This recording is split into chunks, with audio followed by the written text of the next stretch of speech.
साथियों, दोस्तों, नज़्म की शक्ल में कौमी गीता है। बेटाई की भूखे बचायों सिखो, कठू पाण माकुल कचायों सिखो, कठू पाण माकुल कचायों सिखो। बेटाई जी भूखे बचायों सिखो, सबई कूड़ जे मुँह में मिट्टी बिछी, सबई कूड़ जे मुँह में मिट्टी बिछी, कयूं हिक ॿिए सां कयूं हिक ॿिए सां सचायूं सिखो। बेटाई जी भूखे बचायूं सिखो, बेटाई जी भूखे बचायूं सिखो। दियूं मात दुश्मन के मैदान में, दियूं मात दुश्मन के मैदान में, उथो पंहिंजूं सारियूं रचायूं सिखो, उथो पंहिंजूं सारियूं रचायूं सिखो। बेटाई जी भूखे बचायूं सिखो,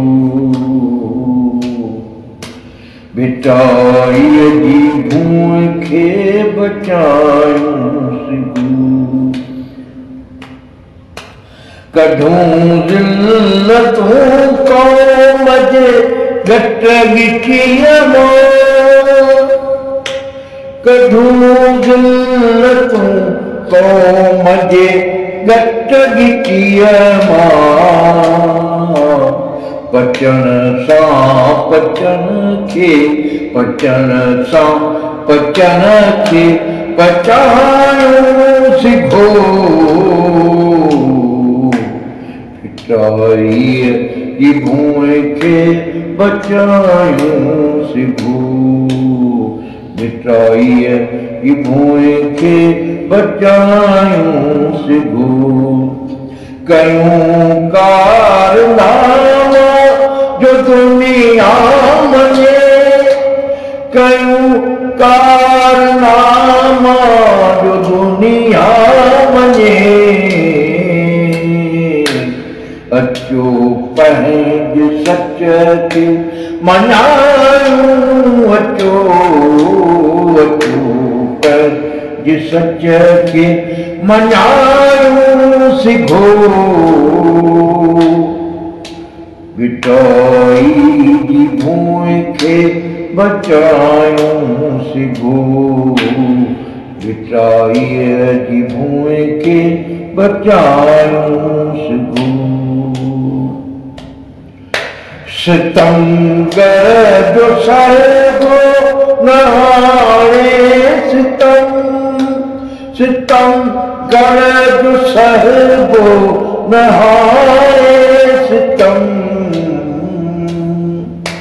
बहादुर थी ज़ालिम भॼायूं अचो, बहादुर थी ज़ालिम भॼायूं सिखो। बेटाई जी भूखे बचायूं सिखो, बेटाई जी भूखे बचायूं सिखो। कढूं पाण माकुल कचायूं सिखो, बेटाई जी भूखे बचायूं सिखो। मुसलसल मुसलसल मुसलसल जिदो जहद आशिक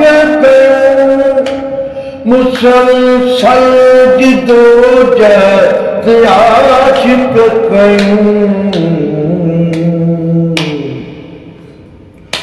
मुसलसल जिदो जद आशिक